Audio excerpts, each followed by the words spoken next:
pob math o gelfyddyd i gael. Ac dwi'n neithiwrydd ffilm ac yn ffotograffydd. A dwi wedi bod yn datblygu ffilmiau'n hunain ac datblygu lluniau fy hunain ers pan o'n i yn fy arddegau.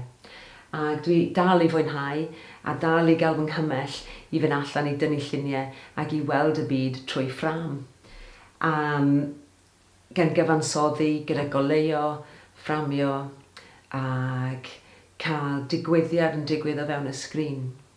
A mae ffilmiau yma wedi caniatáu fi i ganolbwyntio ar thema, sef coed. Ac dwi wedi bod yn defnyddio amrywiaeth o gamerau. Mae'n nghamera i fan hyn, dwi yn lluchio yn y car, lluchio mewn bag sydd yn edrych chydig bach fel handbag. Ac mae o'n declyn ac yn offer ardderchog i fi. Ac un o'r pethau dwi wedi bod yn wneud wedyn ydy golygu y ffilmiau a golygu y lluniau. Ac oherwydd mod i'n dysgu ffilm a dysgu cyfryngau, mae o'n reidrwydd arna i fod ar flan y gad gyda technoleg ac yn y blaen. Felly, o ran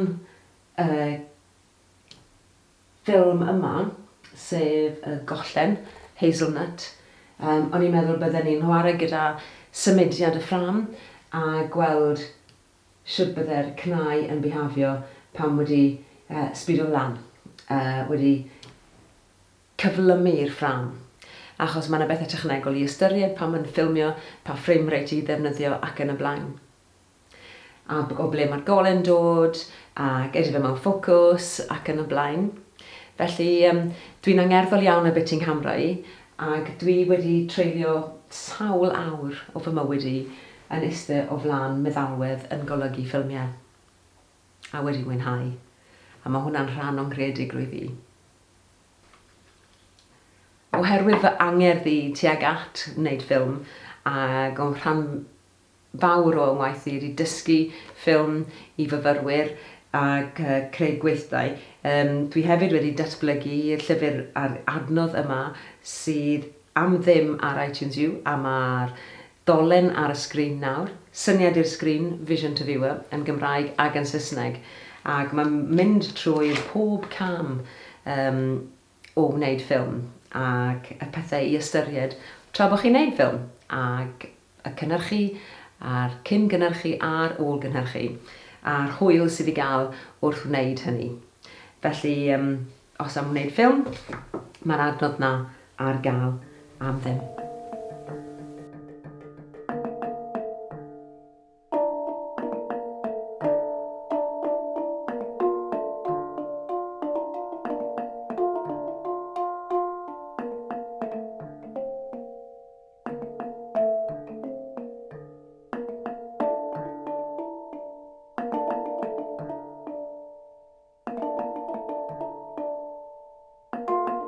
I think one of the most amazing things about trees is the oldest trees on the planet have lived for 5,000 years.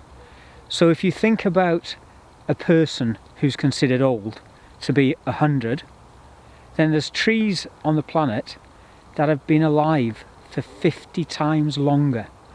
So the changes that they have seen, not just physical changes that humans have wrought, but climate changes, 5,000 years. I think it's enough to inspire awe in anybody. Some trees have a very magical energy around them, and they remind us to keep open to our imaginations. Another powerful druidic tree associated with knowledge and wisdom.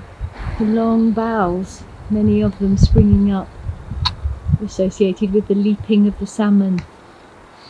And there are stories of the salmon of wisdom who ate hazelnuts and received the great wisdom that it had. So perhaps if we spend time with a hazel tree, we might become wise.